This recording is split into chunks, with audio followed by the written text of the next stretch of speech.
This is why you hate your ADHD, and today we're going to talk about how we can change it, how we can make you kind of start to accept your own ADHD diagnosis, why you feel misunderstood most of the time, what we can do about it, working through future you versus present you, and how that really does affect your ADHD. And also we're going to be talking about your negative view of self. So, okay, you see, in a world built for neurotypicals, it's very easy to feel misunderstood, whether it's in our mood or emotions, often even the way we interact with our peers. Now, if I could tell you the amount of times I've had a conversation where I'm simply explaining something, where maybe I'm excited about the situation I'm explaining and I've been told instantly to, well, why are you shouting? Calm down. Stop being so loud. Or a better example I could give you, maybe I'm explaining something I'm passionate about, or just even having a conversation where I'm trying to explain my point, I've then been told, why are you getting so angry? I was just asking something. And oftentimes this led me to feeling quite embarrassed and ashamed about the way I was perceived, making me feel as if I was broken or something was inherently wrong with me. And what even confused me more was I was simply just being me. I was just trying to be myself. I wasn't trying to mask at this age, as at 12, 13, 14, 15, I never even heard of ADHD before. But it's interactions like this that lead us ADHDers to feeling like we are broken or something is wrong with us, or we just aren't on the same way. But you guys need to remember, we are not better, we're not worse, we are just wired differently. We think outside the box. We're not programmed to be so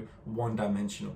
You see, what can you do about feeling misunderstood? My honest personal opinion, guys, be yourself, accept that you have ADHD, and stop trying to mask and blend into every scenario. Will you upset people? Of course you will. You're misunderstood. People will get annoyed, frustrated, upset, but there comes a time where you have to understand it, or you cannot make everybody happy. Because the more I did this and the more I tried to mask, the more depressed I became, the more detached to who I even was. I lost my sense of self. I didn't know who the fuck I was. I felt like I was just some robot named Luke that just acted like whatever personality I needed to act like. And I still do that. Like, you gotta understand, guys, that everybody masks to an extent. Everybody is playing a character in this world. Everybody is acting, okay? Not everybody is their true, authentic self all the time. I understand that. And I hope you guys understand that as well. But you shouldn't be masking 24/7, because it's just gonna lead you to have burnout. It's going to lead you to feeling like shit. Honestly, you won't recognize yourself. You won't understand yourself. Honestly, would say to you guys, if you feel misunderstood, you feel like nobody understands you, find people that do. It sounds like the most fucking obvious advice ever, but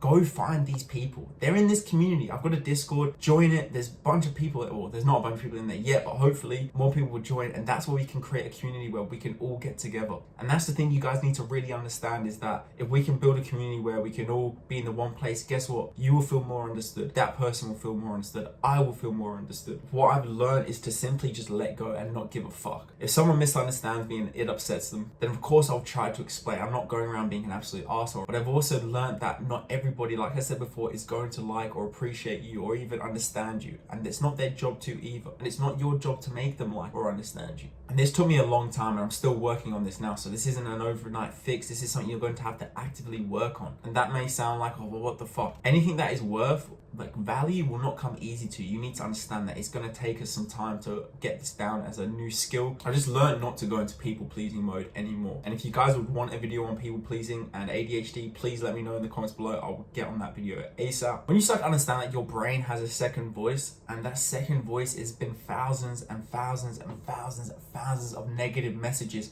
from peers, teachers, parents, this then becomes your subconscious thoughts. So when you're sitting there ruminating, having all these negative thoughts, they're not your thoughts. They are not yours. And there's certain practices that can make you become the observer of your thoughts, but you need to understand that these thoughts are not yours. And that is why you feel so misunderstood a lot of the time, is because you don't understand why nobody else seems to be having these constant negative cycles of thoughts where, and I know how it gets really intense. Anybody that has gave you criticism in your life becomes your own criticism. So where your shortcomings are, for me, it was organization. For me, it was being on time to places, and a lot more distractibility, my focus. They were all pointed directly at me from my parents, from especially my mom, constantly calling me lazy. And I love that woman to death. This is not me bagging her out, but she didn't know anything about ADHD. And on the surface level, I did look lazy, but I dealt with these things, and these thoughts became my own. Like I told you guys before, 20 negative thousand messages are received by the time we're 12 or 13 compared to our neurotypical counterpart. And that is a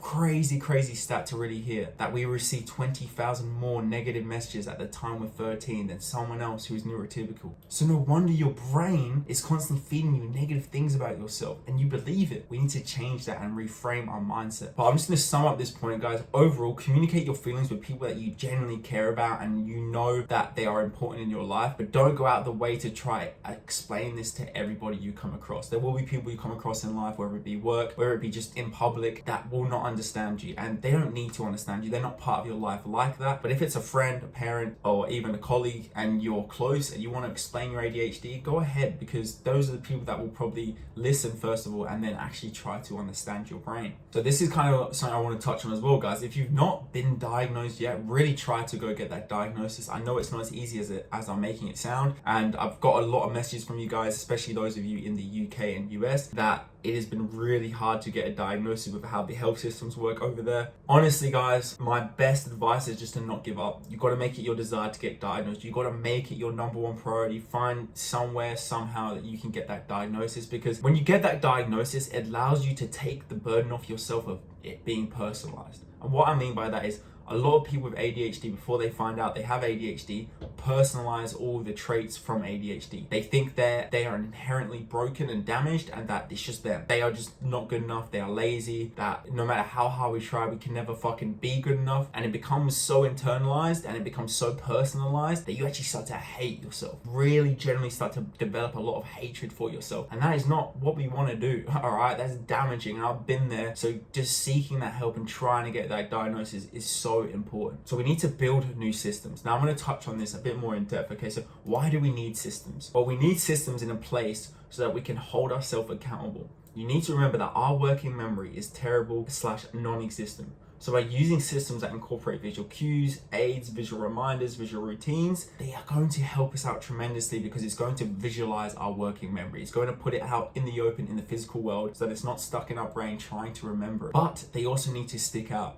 They can't be blending into your background or your environment. These need to be either brightly colored or something that's going to grab your attention straight away. What I find is my visual cues, if it is black and white, it just leaves my visual field. For some reason, my brain is turned off those colors, and I can walk into a room, even with these goals behind me, I have to consciously look at that, and I'm going to be changing my goals to a color, like a purple color, something that's going to stick out. But we need these systems in place to take the pressure and load off of our brain, because our brain cannot do everything, guys. There's no point trying to make it harder for ourselves. We might as well make the thing easier and visualize it. And if you're anything like me, I love having things in my visual field. It just really helps me out. Moving on, I want to talk about present you versus future you. Okay, so when is the last time you actually put away those plates that you said you were going to put away? Or when you said to somebody, I'll do it later, and then it became a future you problem. You know, we need to start setting future you up for success. We do that by creating valuable systems that are going to not only put us in the right direction, but again, set us up for that direct success. We have to do things in the now to affect our future. It sounds so obvious, and I know it is a very obvious statement, but really think about that, because when is the last time you actually put away those plates you said you were going to put away? Or when was the last time you did something that you said you were going to do later? You never did it. I know you didn't, because I don't do it either. The amount of times I tell my mom, I'll do it later, I'll do it in a bit, because I don't want to do it right this second. And then I forget about it, or I delay it and I say I'll do it tomorrow. And then it becomes tomorrow's problem. And then future me then gets pissed off at past me for not doing it yesterday, and I have to do it today. And then what do? I give it to tomorrow Luke, and then they do the same thing the next day. And before you know it, 3 weeks down the line, future Luke is pissed. I mean, he's pissed off. He's got a fucking bunch of bills he needs to pay now that should have been paid weeks and weeks ago. He's got ADHD tax up to the roof. He's fucking not slept properly. All these decisions that you make in the present affect the future version of you. So we need to start addressing that. And the best way we can address that is by creating valuable systems. So what I spoke about before is we need to put those systems into place. If we have those systems from the previous slide in place, like I spoke about, not only one is that going to help future you out immensely, number two, it's actually going to make future you less stressed out. Because you got to understand this, guys, if you keep doing the same thing over and over again, but you expect a different result, that is the literal definition of insanity. You are insane. If you think that your brain is all of a sudden going to change overnight and start doing things magically, like I did every time I'd wake up at 3 a.m. thinking I'm going to fix my life in the morning, it's not going to happen, because it's literally insane. Like, it actually is literal insanity. So you need to switch it up up. Fucking give yourself a chance. Give yourself these systems so you can actually make a fucking change in your life, man. I just get so passionate because so many of you, I'll give you this advice and you won't use it, and it's not really even your fault, right? So step one, we're gonna create a simple routine, okay? For example, I'll give you one right off the top of my head, a morning routine. You make your bed, you go for a cold shower, you make a coffee, you do your work. That's my morning routine, 4 steps. I wake up, I make my bed, I go for a shower, and during that shower time, I do brush my teeth, by the way. But that has a sticky note in my bathroom where it just says brush teeth.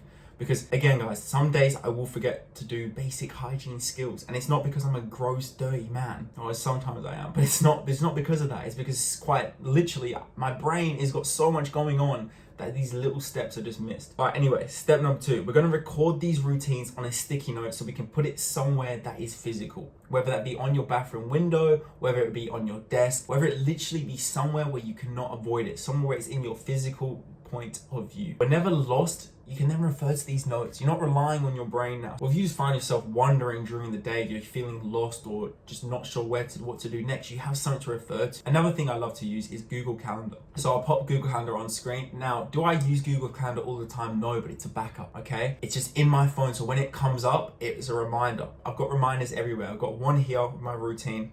Obviously my big goals board there. I've got a bunch of whiteboards in front of me, which I'll pan across to now. I'll show you those. And again, I have my Google Calendar, which is on my computer, which is open all the time. And I also have it on my phone. So when it comes through on notifications, I can see it. I make everything as least resistant as possible. I don't want resistance, because when ADHD people have resistance, we tend to bitch it. What I mean by that is any type of natural resistance there is to doing something. Even recording this YouTube video, I struggle to record YouTube videos, not because I don't like doing them, but simply because I have to set my phone up in this tripod. It's so stupid, but that's enough resistance for me not to record a YouTube video. So how do I fix that? I literally have my tripod set up with with my phone in there already. So my phone is already in my tripod and it's my recording camera. That's how I fix that. Now guys, I also want to talk about general things I've noticed about my ADHD that I think a lot of you can relate to. Because we have all these past experiences and all these negative emotions and just really fucked up memories of our childhood, the way you were treated definitely impacts the way that you're going to respond to future events. And what we end up doing is trying to survive with these past experiences, and it causes a recipe for ruminating, overthinking, and anxiety. I noticed that I have a lot of anxiety, and I still do. I still really do have a lot of anxiety. It's definitely gone down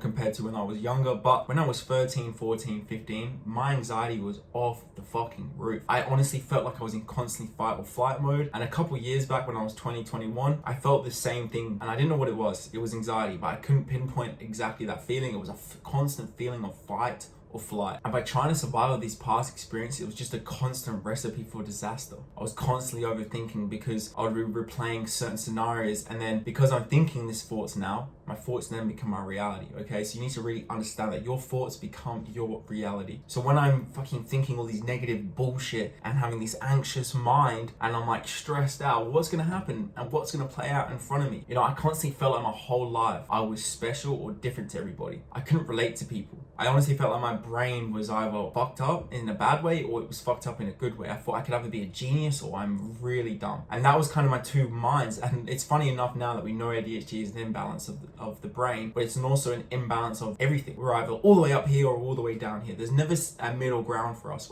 It's either one extreme or the other. That's the problem. It's either one extreme or the other. And it's the same when it comes to our mindset, our thinking. We can get really positive and we can get really negative. And due to this, I would notice that my negative feelings would stem over time as I was unable to understand the differences between me and my peers. I could see they were different, but I just couldn't understand why. Why were they different to me? Why could Jimmy over there understand how to do this and I couldn't? How could he sit still and focus, but I just had to move around in my chair and I constantly needed to stand up? And I used to do a thing as a child, I've stopped doing it now. Maybe that is due to masking, where I used to put my knees up. I'll show you now. I used to sit like this a lot and it used to be really comfortable for me, and it probably still is a bit comfortable now, but I used to sit like this. I used to really love just rocking in my chair. Maybe a lot of you can relate. I'm actually gonna show this for the rest of the video now. And then because I didn't understand why, it generally made me feel like I was broken. Like something was definitely wrong with me. It made me feel lazy. It made me feel at my core, like I wasn't good enough. So of course these messages that I'm receiving are then being internalized and personalized. It's me. Because you understand, at this age, and I'm sure for many of you, you didn't know you had ADHD. And that's where it fucking sucks. The thing is, guys, I didn't actually get over this though. One thing I learned was, it wasn't as comfy as I thought. One thing I learned is that we ain't meant to do things just one way. We're meant to think outside the box. I had to learn to accept my differences. I only learned how to accept them when I was diagnosed with my ADHD. If I didn't receive my diagnosis, I never would accept it the way I thought and believe that it was wrong to think the way I thought. Understand that. My brain would tell me that every thought I was having was wrong, that I couldn't do anything, that I was stupid. So anyway, I'm going to sum up this video quickly, guys, because this has been a long video, but I kind of want to boil it down to what strategies we can implement and how we can make this, I guess, transition into understanding our ADHD a lot more easier for our brain. So we need to reset and reframe your mindset. How you're going to do that is you're going to grab a whiteboard and you're just going to write down my thoughts, boom, boom, boom. And you're going to write down what you think about yourself. And then you're going to go back down through those thoughts and you're going to counter that with a positive thought, why that's actually positive. So for example, say you write down, I'm lazy, I'm not good enough. You're then gonna write down, no, I'm not lazy, I just have ADHD, I need more support. The next line where it says, I'm not good enough, you're gonna write, I am good enough. And it's gonna sound stupid, but you're gonna reset that. You're gonna reset that mind, that subconscious. You're then gonna reframe. So now you're gonna set yourself goals, actions, things you need to get done. Whether it's just getting diagnosed in the first place, that could be your first action to take, getting a diagnosis, all right? You're then going to have a whole day to yourself. You're going to take time away and space to reconnect with yourself. Just have a whole day where you do what you want to do. Rest does not mean you have to sit on your bed and watch Netflix. If you want to do that and that's how you reconnect to yourself, fine, do that. But a lot of ADHD people love playing sports. A lot of ADHD people love socializing. A lot of ADHD people love doing art. Do something that gets your creative juices flowing. Do something that you want to do. It doesn't have to be necessarily rest in the fashion of rest. It can be rest by doing something that you enjoy, a hobby. I don't really get time to play football much, so sometimes my rest is playing football, which for other people is like a workout. But for me, that's a time where my brain can go into flow state and I can just relax. My first strategy as well is you're gonna vent it, release your emotions to anybody or even yourself. So obviously someone you can trust or even yourself in a journal. Grab your journal and you're just gonna write. Just gonna write in there exactly how you feel about yourself, what you could do to make yourself feel better. I like to do it with asking myself some key questions. How have I been treating myself? Have I been showing myself self-respect? I ask myself questions I would ask my best friend. You gotta treat yourself like you are your best friend.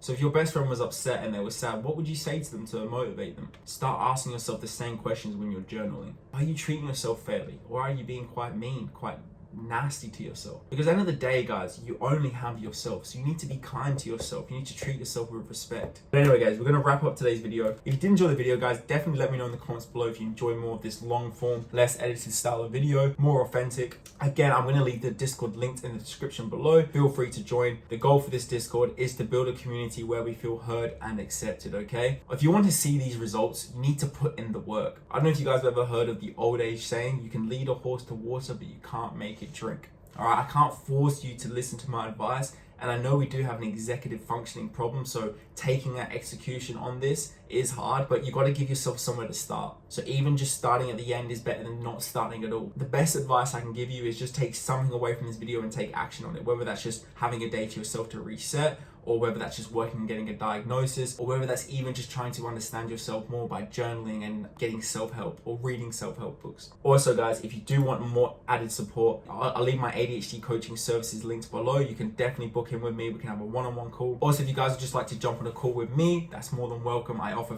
one-on-one calls. I offer free consultations, then every appointment after that would be paid. But again, guys, I'm more than willing to work with as many of you as I possibly can. So yeah, if you do want to jump on a call with me, links in the description. Jump down there, let's get on a call, let's talk about how we can help you.